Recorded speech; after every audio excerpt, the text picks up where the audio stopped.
Students chapter 5 start करते हैं और इसकी एक्सरसाइज 5.1 पहले देख लेते हैं। इस एक्सरसाइज में आपको जो दो तीन मोटी बातें बताई जाएंगी वो मैं आपको पहले बता दूं।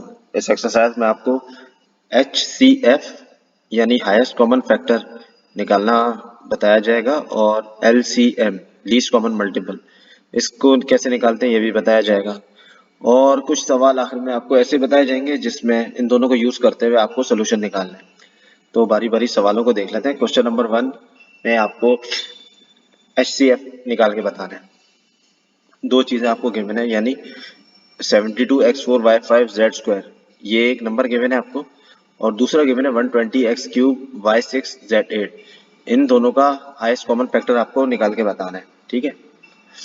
अच्छा, हाईएस्ट कॉमन फैक्टर के लिए जैसा कि इसके नाम में ही आपको पता लग रहा है कि जो दोनों में कॉमन फैक्टर है ना वो आपका सॉल्यूशन में आना चाहिए। तो बारी बारी दोनों को लिख के ब्रेक कर लेते हैं, तो फिर चेक करेंगे किसमें क्या चीज कॉमन है। सबसे पहले 72x4y5z² लिखा, इसको आपने ब्रेक करना है लोएस्ट नंबर से। यानी अगर आप इसको साइड पे 72 लिख के उसको लोएस्ट नंबर यानी 2 से डिवाइड करना शुरू करें अगर हो रहा है, तो जब तक 2 से डिवाइड होता रहेगा आप जो है उसको डिवाइड करते रहेंगे। जब ऐसा नंबर आपको अचीव हो जाए जो कि 2 से डिवाइड नहीं हो रहा, तो फिर आप उससे नेक्स्ट ग्रेटर नंबर चेक करेंगे जो कि 3 है। 3 से नहीं हो रहा तो 4 से, 4 से नहीं हो रहा तो 5 से। यानी उस वक्त तक आपने डिवाइड करना है जब तक आपके पास जो है ना वो कम्प्लीटली डिवाइड ना हो जाए। फॉर एग्जाम्पल मैं 72 को सबसे पहले 2 से डिवाइड करता हूँ, तो 2 से डिवाइड होके 72 आंसर देगा 36। फिर उसको दोबारा 2 से डिवाइड कराऊंगा क्योंकि 36 हो रहा है 2 से डिवाइड। जब 36 2 से डिवाइड होगा तो आएगा 12। 12 भी 2 से हो रहा है वो 6, 6 भी 2 से हो रहा है 3, 2 3 जा 6। फिर 3 अब 2 से डिवाइड नहीं हो रहा तो यानी 3 से डिवाइड होगा, और जो है और आप जो है फिर अपना आंसर लिख सकते हैं। तो मैंने 72 को इसी तरीके से लिख दिया, 2 2 4, 4 2 8, 8 3 24, 24 3 72 होता है। मैंने इसको 72 को ऐसे ब्रेक करके लिख दिया लोएस्ट टू हाईएस्ट नंबर में। फिर ये जो मेरे पास x और y और z की पावर्स थी वैसी लिख दी। फिर 120 को मैंने ब्रेक करके दिखाना होगा। अगर दिखाना चाहे तो दिखा दें, वरना आप इसको अपने फिंगर टिप्स पे भी कर सकते हैं। जैसे मैंने 120 को खुद ही ब्रेक करके ऐसे लिख दिया यहाँ पे 2 इंटू 2 इंटू 2 इंटू 3 इंटू 5। फिर एक्स वाई जेड की पावर्स भी ऐसी उतार दी। अब जो असल काम है इसका HCF वो कैसे लिखा जाएगा। HCF में आप कॉमन चीज देखते हैं, यानी आप इन दोनों नंबर्स में 2 देखें कितनी बार आ रहा है। 72 को ब्रेक किया 2 3 बार आ रहा है, 120 को ब्रेक किया तो भी 2 3 बार आ रहा है। ठीक है, तो दोनों में 3 3 बार आ रहा है, तो चलें इसको 3 बार मैं लिख दूंगा। ठीक है, फिर मैं जाऊंगा 3 की तरफ। 3 में देख रहा हूँ 72 को ब्रेक करते वक्त मैंने 3 बार लिखा था, और 120 को ब्रेक करते हुए मैंने 1 बार लिखा। अब जो कम होगा ना HCF में वो लिखा जाएगा। यानी 120 को ब्रेक करते हुए 1 बार आया था 3, तो मैं HCF लिखते वक्त 3 1 बार उतारूंगा। फिर मेरे पास नंबर्स तो क्या तो काम हो गया। फिर x y और z को मैंने लिखना है। x y और z को लिखते हुए भी जिसमें उस x की या y की या z की पावर सबसे कम होगी ना, सिर्फ उतनी पावर को लिखा जाएगा। यानी x लिखा मैंने, और मैं देख रहा हूँ दोनों नंबर्स को के x की पावर 720 वाले नंबर में कम है, यानी 3 है, और ऊपर वाले में 4 है, तो मैं 3 को लिख दूंगा। y में y5 y6 से छोटा है तो y5 आ जाएगा। z² z8 से छोटा है तो z² आ जाएगा। यानी 2 इंटू 2 इंटू 3 यानी 24, और एक्स वाई जेड की पावर ऐसी आ गई। ये मेरा बन जाएगा हाईएस्ट कॉमन फैक्टर। ठीक है, इस तरीके से लिखा जाता है। सेकंड पार्ट में भी आपको इसी तरीके से तीनों नंबर्स को ब्रेक करके दिखाना है लोएस्ट टू हाईएस्ट में। ठीक है, और जो लोएस्ट पावर है R S और T की वो लिख देनी है। यहाँ देखें जब ब्रेक करा तो 2 चेक किया तीनों में, सबसे कम किसमें था, इसमें 1 दफा था, इसमें 3, इसमें 1 दफा, तो 1 बार लिख देना उसको जो कम है। फिर 3 देखा, 3 इसमें 2 बार है, इसमें 1 बार है, 210 को ब्रेक करते वक्त भी 1 बार है, तो 2 1 1 यानी 1 बार कम से कम है तो 1 बार लिख देंगे। फिर देखा यहाँ पे मुझे 3 के बाद देखें 5 भी नजर आ रहा है, लेकिन 5 इस वाली टर्म में तो है 120 को ब्रेक करते वक्त, 210 को ब्रेक करते वक्त भी 5 मौजूद है, लेकिन जब 18 को ब्रेक किया था तब 5 का कहीं जिक्र नहीं है। तो ऐसा नंबर जो कि किसी एक में भी आपको मिसिंग नजर आ रहा है तो उसको आप एचसीएफ के उसमें नहीं लिखते सोल्यूशन में। तो 5 को भी नहीं लिखा हमने, और 7 हमें सिर्फ 210 को ब्रेक करते हुए नजर आया था, ना 18 में नजर आया ना 120 में, तो उसको भी नहीं लिखेंगे। इसी तरह आर की पावर जो सबसे कम मुझे नजर आ रही है, आर की पावर 3, वो लिख दूंगा। एस की तीनों में सबसे कम मुझे 3 नजर आ रही है, वो लिख दूंगा। टी के अंदर सबसे कम 3 नजर आ रही है, वो भी लिख दी। ठीक है, तो ये हो जाएगा इसका एचसीएफ। फिर आ जाएगी पार्ट 3 की तरफ। पार्ट 3 में आपको इस तरीके से नंबर नहीं दिया हुआ, आपको इक्वेशंस दी हुई है। इसका भी निकल जाएगा एचसीएफ, बारी बारी दोनों इक्वेशंस को सॉल्व कर देगा।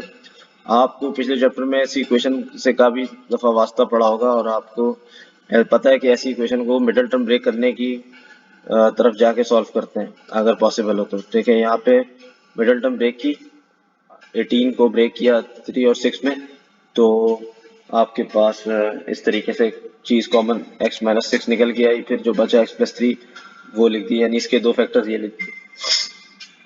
फिर दूसरी क्वेश्चन पकड़ी, उसके अंदर से भी आपने देखा क्या चीज कॉमन आ रही थी, आपने मिडिल टर्म ब्रेक करके फिर जो कॉमन चीज थी वो निकाली, वो लिख दिया, और दूसरा फैक्टर भी लिख दिया जो बच रहा था।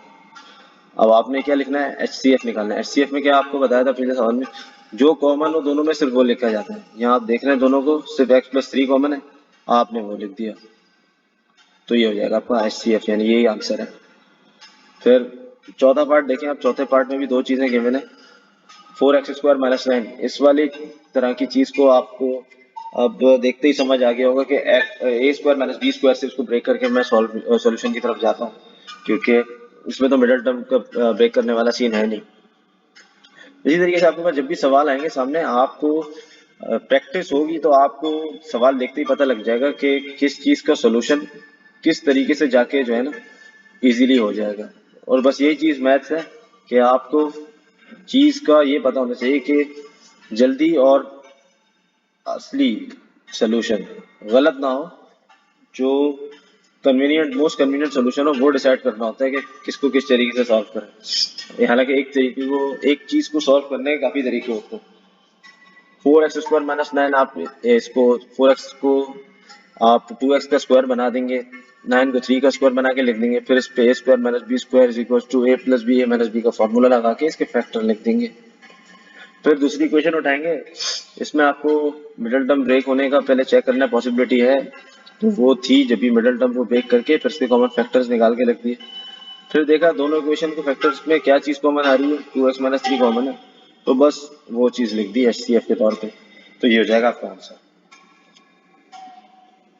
फिर इसका पांचवा पार्ट शुरू करते हैं। पांचवें पार्ट में आपको इस तरीके से तीन चीजें गिवन है, आपको बारी बारी एक एक को देखना है। आपको इसको देखा आपने, जो चीज कॉमन आ रही थी, इसमें 2 कॉमन था तो उसमें निकल के बाकी चीज पे आपने फॉर्मूला लगवा के आपने चेक कर लिया ये इसके फैक्टर्स क्या है। फिर दूसरी क्वेश्चन पकड़ी, इसके अंदर से भी आपको देखते ही पता लग रहा है 4 कॉमन आ रहा है, और बाकी चीजें बच रही हैं तो आपने वो बचा के लिख दी। और फिर इसके ऊपर भी मिडल टर्म ब्रेक होने वाली चीज अप्लाई हो रही थी, वो करी, इसके फैक्टर्स निकाले। तीसरी इक्वेशन में से भी कॉमन निकाल के कॉमन चीज चलाते गए, और बीच में अपना काम भी साथ साथ चलाया, मिडल टर्म ब्रेक करी, फैक्टर्स निकाल लिए। फिर देखा तीनों के फैक्टर्स में क्या चीज कॉमन है, तो 2 है इसके फैक्टर में, इसके अंदर 4 है, इसके अंदर भी 2 है। 4 और ये आप ये देख रहे होंगे कि यहाँ 2 है, यहाँ 4 है, यहाँ 2 है, तो 2 तो इसमें नहीं है, तो 2 फिर मैंने एचसीएफ में क्यों लिखा है, तो भाई 2/2 भी तो लिखा जा सकता है 4, तो मैंने तीनों में देखा कम से कम एक 2 आएगा, इसके अंदर 2 2 है, इसके अंदर एक 2, इसके अंदर एक 2, तो एक बार 2 उतार के देखा a माइनस 2 भी तीनों के फैक्टर्स में शामिल है, वो उतार दिया, तो ये बन जाएगा आपका एचसीएफ। फिर आ जाते हैं क्वेश्चन नंबर 2 की तरफ। क्वेश्चन नंबर 2 में आपको एचसीएफ तो निकालना है, लेकिन उन्होंने कहा कि डिवीजन मेथड के तहत निकालना है। डिवीजन मेथड के तहत निकालना होता है तो वो एक नई चीज है अभी, और आप सीख लें इसको। जब भी आपको कहा जाए कि डिवीजन मेथड अप्लाई करना है, आपने क्या करना है, बड़ा सिंपल सा काम है। जो दो इक्वेशन आपको गिवन होंगी उसमें से आप देख लें कि पहला जो टर्म है उसमें से कौन सा ग्रेटर है। यहाँ एक्स स्क्वायर इसका भी पहला टर्म है, इसका भी दूसरी इक्वेशन का भी पहला टर्म है। अब इसमें एक्स की पावर तो दोनों में बराबर है, लेकिन इसका जो कोफिशिएंट है दूसरी इक्वेशन का 3 है और इसका 1 है, तो इसको कंसिडर करते हुए जिसका कोफिशिएंट बड़ा है आप इसको अंदर रख देंगे, जैसे नॉर्मल डिवाइड करते थे बचपन से वैसे ही उसको अंदर रख के और दूसरी इक्वेशन को आपने बाहर रख दिया। अब आपने क्या करना है, आपने दोनों की पहली टर्म सेम करके जो है ना सब्ट्रैक्शन करके दिखानी है। अब एक्स स्क्वायर को मैंने 3x स्क्वायर बनाने के लिए क्या करना पड़ेगा, मुझे जाहिर है 3 से मल्टीप्लाई करना पड़ेगा, तो बनेगा एक्स स्क्वायर 3x स्क्वायर के बराबर। तो 3 से मल्टीप्लाई कराऊंगा इस पूरी इक्वेशन को और यहाँ छाप दूंगा। एक्स स्क्वायर को 3 से 3x स्क्वायर, 3x को 3 से 9x, 2 को 3 से 6। ठीक है, लिख के लाइन लगाई। सब्ट्रैक्शन करानी है तो दोनों की जो है ना तीनों की साइन चेंज करनी पड़ेगी, जो नीचे वाली चीज है। तो इसकी 3x स्क्वायर की साइन चेंज होगी तो ये तो कट जाएगा। 9x की प्लस में थी माइनस होगी तो -3x -9x -12x बन जाएगा। -6 और ये प्लस का 6 -6 बन गया तो -6 -12 हो जाएगा। और ये 3 ऐसे यहाँ पे लिख देंगे जिसका फिलहाल कोई काम नहीं है। अब क्या करेंगे, इसको मजीद उसके अंदर क्या किया हमने, इसकी कॉमन चीज जो आ रही थी इसको देखने में पता लग रहा है कि 12 कॉमन है। 12 कॉमन निकाल के आपने x+1 लिख दिया। यहाँ तक हो गया काम डिवाइड करने का।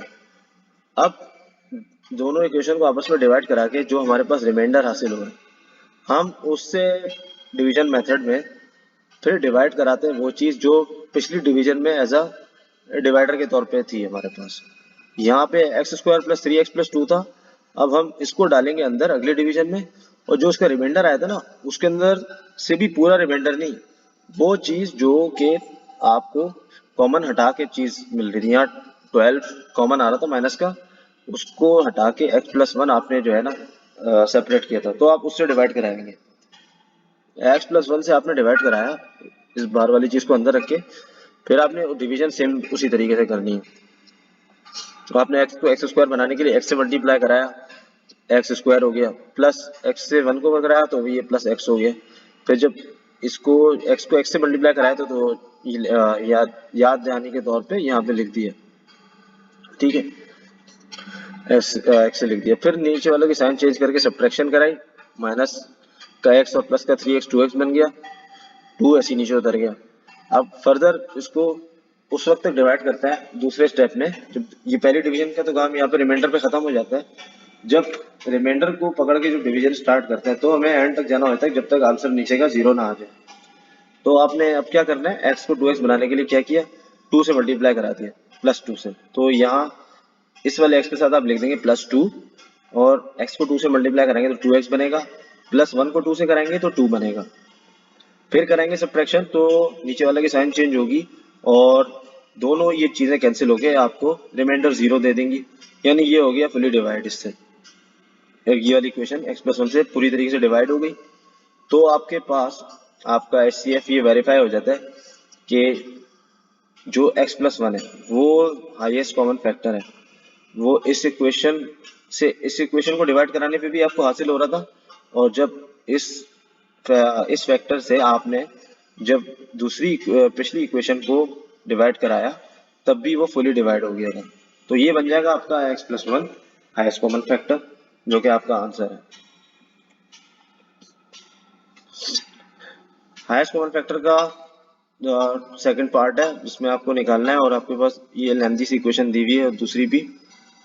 आप वही काम करेंगे जो दोनों में से आपको बड़ा लगा, 2x³ और 6x³ में पहली टर्म दोनों की मैच करते हुए उसको आपने डाला अंदर, दूसरी को रखा बाहर, डिवाइड कराना शुरू कर दिया।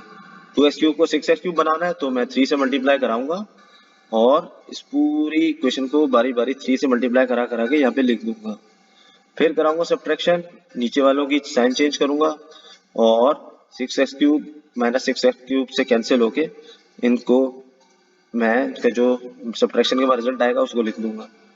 फिर क्या करूंगा, अब ये चीज जो मेरे पास हासिल हुई थी इसमें तो कुछ भी कॉमन नहीं है आपस में ही, तो इसको रखूंगा अगले डिवीजन में बाहर और पिछली डिवाइडर वाली चीज को डालूंगा मैं अंदर। अब x² को मैंने x³ बनाना है, x² को x³ बनाने 2x³ बनाने के लिए मुझे क्या करना पड़ेगा, एक तो 2 लगाना पड़ेगा और एक x भी चाहिए क्योंकि 2 है यहाँ पे 3 है, तो 2x से मल्टीप्लाई कराना होगा इस पूरी चीज को और लिख देना होगा यहाँ पे। तो पहले 2x से मल्टीप्लाई कराना है तो 2x यहाँ पे लिख दिया और पूरी इक्वेशन को 2x से मल्टीप्लाई करा के बारी बारी मैंने चीज़ों को लिख दिया जहाँ तक लिखना था। फिर नीचे वालों की साइन चेंज करके सब्ट्रैक्शन कराई और जो जो चीज़ मेरे पास बच रही थी उसको लिख दिया। ये 12 ऐसे ही उतर गया यहाँ पे। फिर दूसरी डिवीजन में आपको पता है कि आपको रिमाइंडर 0 तक डिवीजन करते रहनी होती है।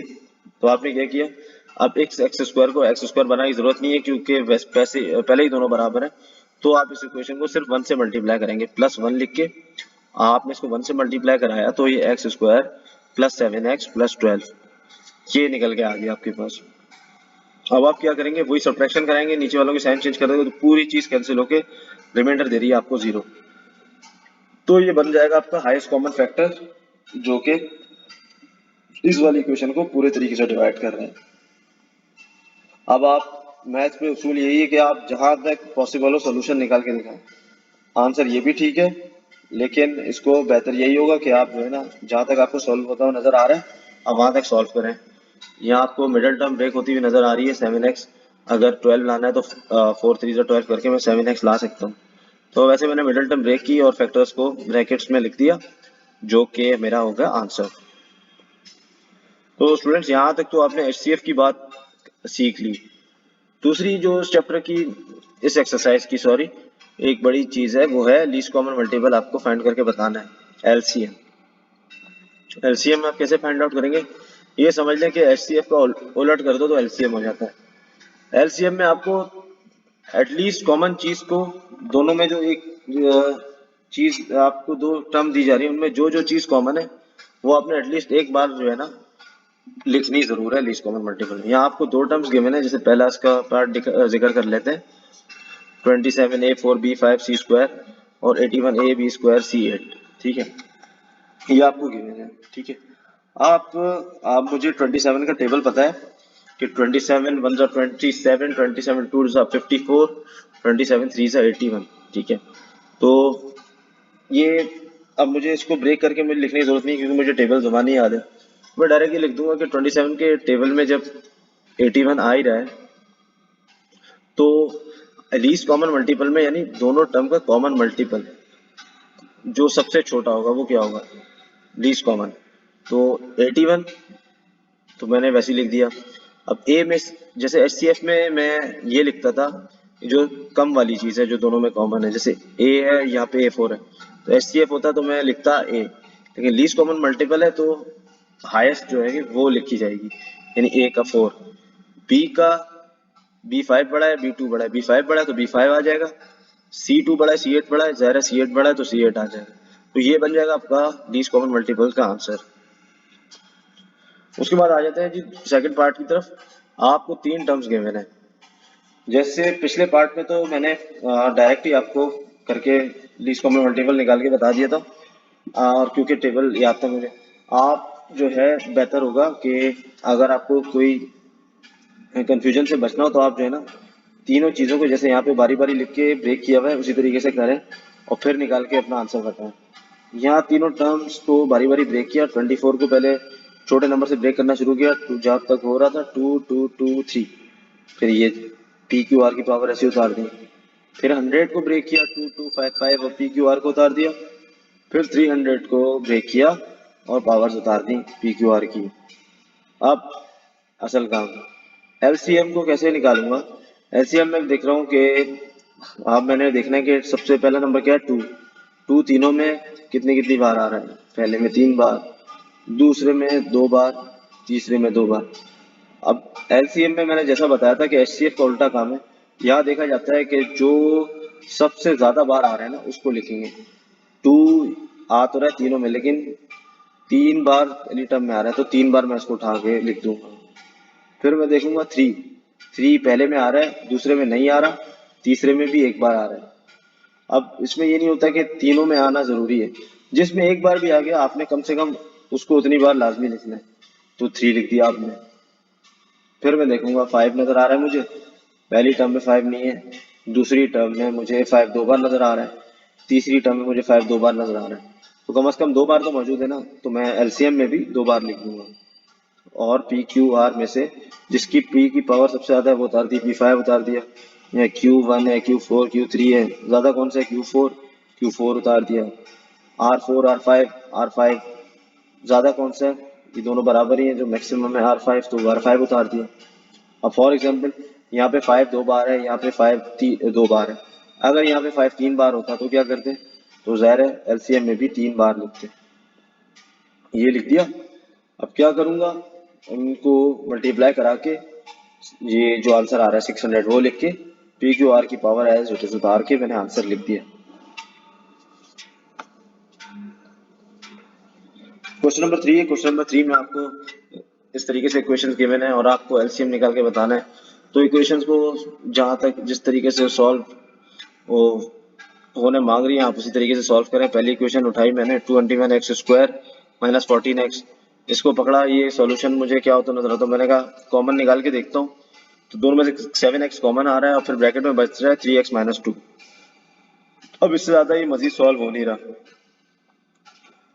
फिर मैंने देखा दूसरी इक्वेशन उठाई, उसको लिखा, इसमें मुझे मिडल टर्म ब्रेक होने वाली चीज अप्लाई होती हुई नजर आ रही है।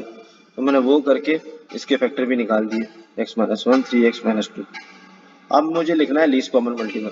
लीस्ट कॉमन मल्टीपल में मुझे पता है कि जो चीज भी मुझे नजर आ रही हो तमाम टर्म्स को फैक्टर्स में, उसको कम से कम एक बार मेरे लीस्ट कॉमन मल्टीपल वाले आंसर में होना जरूरी है। तो पहली चीज तो मैं बगैर देखे ऐसे उतार दूंगा, 7x 3x माइनस 2, ये तो आएगी ही आएगी, इसको उतार दिया। फिर मैं देखूंगा दूसरी इक्वेशन के फैक्टर्स में क्या कोई ऐसी चीज है जो कि मेरे पिछले टर्म में मौजूद ना हो। एक्स माइनस 1, हाँ ये पिछले उसमें मौजूद नहीं था तो ये उतार दिया एक्स माइनस 1। और 3x माइनस 2 है, क्या ये पिछले मौजूद है? हाँ मौजूद है, तो फिर मैंने एक बार लिख दिया, दूसरी बार लिखने की जरूरत नहीं है, तो ये बन गया मेरा आंसर। उसके बाद आए चौथे पार्ट पे। चौथे पार्ट में आपको दो इक्वेशन है, दोनों को मिडल टर्म ब्रेक करके अपने दोनों के फैक्टर्स निकाल लिए।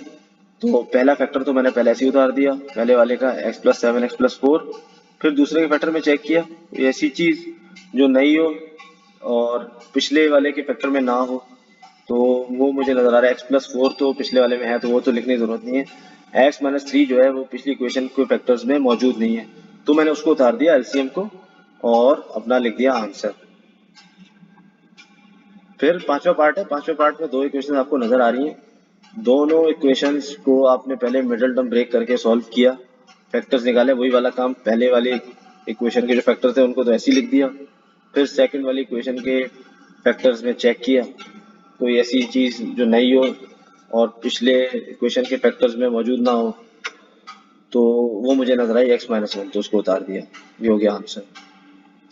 फिर छठा पार्ट आता है। छठे पार्ट में आपको तीन इक्वेशंस गिवन है नजर आ रही हैं और आपको फॉर्मूले भी, अगर आपने तीसरे चौथे चैप्टर की वीडियोस देखी हैं, आपको देखने से ही पता लग रहा होगा कि X square minus Y square का फॉर्मूला तो चले आप बचपन से पढ़ते आ रहे हैं। X minus Y, x plus Y का product, X cube minus Y cube का आपने चौथे चैप्टर में फॉर्मूला पढ़ा था, वो आपने फॉर्मूले के तौर पे लिख दिया है यहाँ पे। फिर आपने तीसरी इक्वेशन पकड़ी, उस पर काम शुरू किया।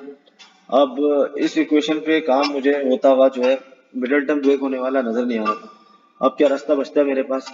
तो आपने तीसरे या चौथे चैप्टर में एक चीज और पढ़ी होगी कि जो है ना, आप एडिंग द स्क्वायर करते हैं, यानी अपनी मर्जी से जो है ना फॉर्मूला बनाने के लिए स्क्वायर को स्क्वायर बनाने के लिए ऐड और सब्ट्रैक्ट करते हैं किसी भी टर्म को। यहाँ मैंने देखा कि x का 4 मौजूद है, y का 4 मौजूद है। अगर मैं इन दोनों को एक्स स्क्वायर का स्क्वायर बना दूं और वाई स्क्वायर का स्क्वायर बना दूं, तो एक फॉर्मूला मुझे बनता हुआ नजर आ रहा है। अगर मेरे पास एक चीज और आ जाए इसके अंदर, जैसे पता है A plus B whole square बराबर होता है A square plus B square plus 2ab। तो मेरे पास अगर A square plus B square मौजूद है, अगर मेरे पास कहीं से यहाँ पे प्लस 2ab आके बैठ जाए, तो ये ए प्लस बी होल स्क्वायर का फॉर्मूला बन जाएगा। तो मैं क्या करता हूँ, प्लस 2 यहाँ ए वाली चीज अपनी मर्जी से लगा दी, बी वाली चीज जो मुझे चाहिए वो भी लगा दी, ठीक है, प्लस 2ab बना दिया उसको। अब जब अपनी मर्जी से ये चीज लगाई है ना, तो इसका ऑपोजिट चीज भी आपको मैथ के रूल के मुताबिक साथ लेके चलनी पड़ेगी। या आपने प्लस का चाहिए था, प्लस का लगाया, आपको माइनस का भी लगाना पड़ेगा, ताकि दोनों चीजें कैंसिल होकर एक दूसरे को खत्म कर दें, एक्स्ट्रा ना आए। ये लिख दिया माइनस का भी। फिर जो आपके पास ये एक्स स्क्वायर वाई स्क्वायर बच रहा था, इसको ऐसे उतार दिया आपने, सही है। अब पहली तीन टर्म से तो आपने बना लिया formula X square plus Y square के होल स्क्वायर का। फिर आपने इन दोनों को सॉल्व करके एक एक्स स्क्वायर वाई स्क्वायर बना दिया। अब आपके पास पहली टर्म जो है मौजूद है स्क्वायर के तौर पे, दूसरी टर्म भी स्क्वायर के तौर पे हो सकती है, एक्स स्क्वायर वाई स्क्वायर दोनों पे स्क्वायर है।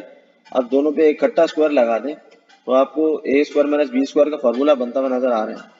तो आपने क्या किया, ए प्लस बी ए माइनस बी के फॉर्मूले से ए स्क्वायर माइनस बी स्क्वायर को ब्रेक कर लिया, खोल लिया। तो यानी पहले चीज जो टर्म आपको मिलती है उसके फैक्टर ये बने, दूसरी इक्वेशन के फैक्टर ये बने, तीसरी इक्वेशन को आपने सॉल्व करके फैक्टर ये वाले निकाल लिए। फिर आपने क्या किया, आपको सवाल का क्या ऑब्जेक्टिव था कि एलसीएम निकालना है, तो एलसीएम में वही वाला काम किया। पहली इक्वेशन के फैक्टर तो एज इट इज उतार लिए, x minus Y x plus y. फिर चेक किया दूसरी इक्वेशन के फैक्टर में कोई नई चीज है, हाँ ये चीज नजर आ रही थी मुझे, x square plus x y plus Y square, वो उतार दिया। फिर जब तीसरी इक्वेशन के फैक्टर्स को देखा तो ये वाली चीज तो आप दूसरे टर्म के फैक्टर से उठा चुके हैं, जो कि ये लिख चुके हैं आपको ये चीज नजर आ रही है, ये चीज लिख चुके हैं सॉरी। फिर आपको ये चीज नजर आ रही है क्योंकि ये माइनस का एक्स वाई है प्लस का एक्स वाई है, तो ये नई चीज है जो कि दूसरे टर्म के फैक्टर्स में मौजूद नहीं है, जो कि ये दोनों है। तो आपने ये उठा के यहाँ पे रख दी, तो ये पूरा आपको बन जाएगा लीस्ट कॉमन मल्टीपल इन तीन इक्वेशंस का, और ये हो जाएगा आपका आंसर। फिर आ जाओ जी क्वेश्चन नंबर 4 की तरफ। क्वेश्चन नंबर 4 में भी आपको एलसीएम निकाल के बताना है, लेकिन इस दफा एलसीएम निकालने के लिए आपको दो इक्वेशन मौजूद है और आपको ना इस मेथड से सॉल्व करके बताना है, ये फॉर्मूले वाले मेथड से। ऐसा अगर आपको करने को कहा जाए तो आप इस तरीके से इसको सॉल्व करेंगे। आप एक तो फॉर्मूला पहले याद कर लें, एलसीएम बराबर होता है जो दोनों इक्वेशन आपको गिवन है, एक को पी एक्स दे दें एक को क्यू एक्स दे दें, उनके प्रोडक्ट डिवाइड बाय उनका हाईएस्ट कॉमन फैक्टर। ये फॉर्मूला आप याद कर लें, इसी से ही सारे सवाल आगे के सॉल्व होंगे। अब अगर आपको एलसीएम निकालना है तो आपके पास क्या मौजूद होना चाहिए, एक तो पी एक्स होना चाहिए, वो ये इक्वेशन है, जैसे किसी भी इक्वेशन को पी एक्स दे दें दूसरी को क्यू एक्स दे दें, ठीक है, ये मौजूद है, ये दोनों मौजूद है। एच सी एफ ये मौजूद नहीं है, ये आपको फाइंड आउट करना है, जैसे इस एक्सरसाइज में मैंने आपको पहले बताया था। तो आपको पता है एच सी एफ निकालने के लिए हम क्या करते हैं, हम वही काम करेंगे जो मैंने बताया था कि दोनों में से चेक करेंगे बड़ा कौन सा है।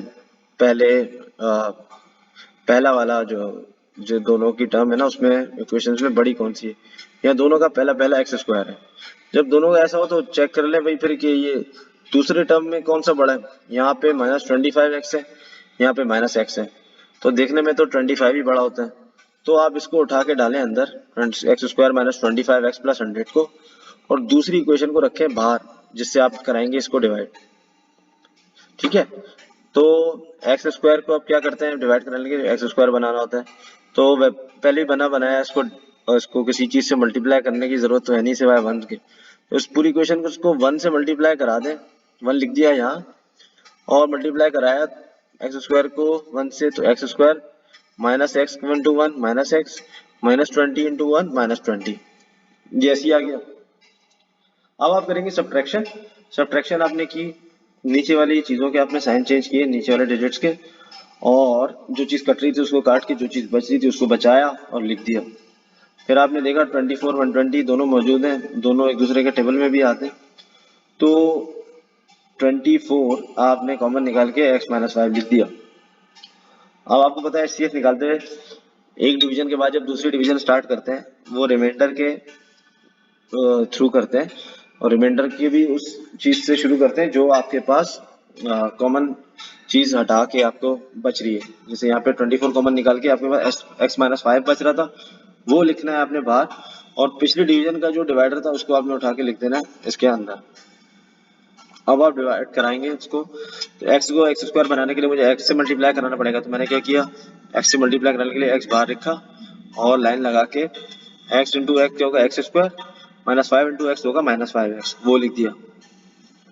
फिर नेगेटिव साइन यहाँ पे आ जाएगी क्योंकि प्लस था एक्स स्क्वायर का, और 5x माइनस का बन जाएगा प्लस, फिर ये कटेगा 4x बचेगा -20 उतरेगा, ये उतर गया। अब पता है कि डिवीजन मेथड के थ्रू एचसीएफ निकालने में आपको जो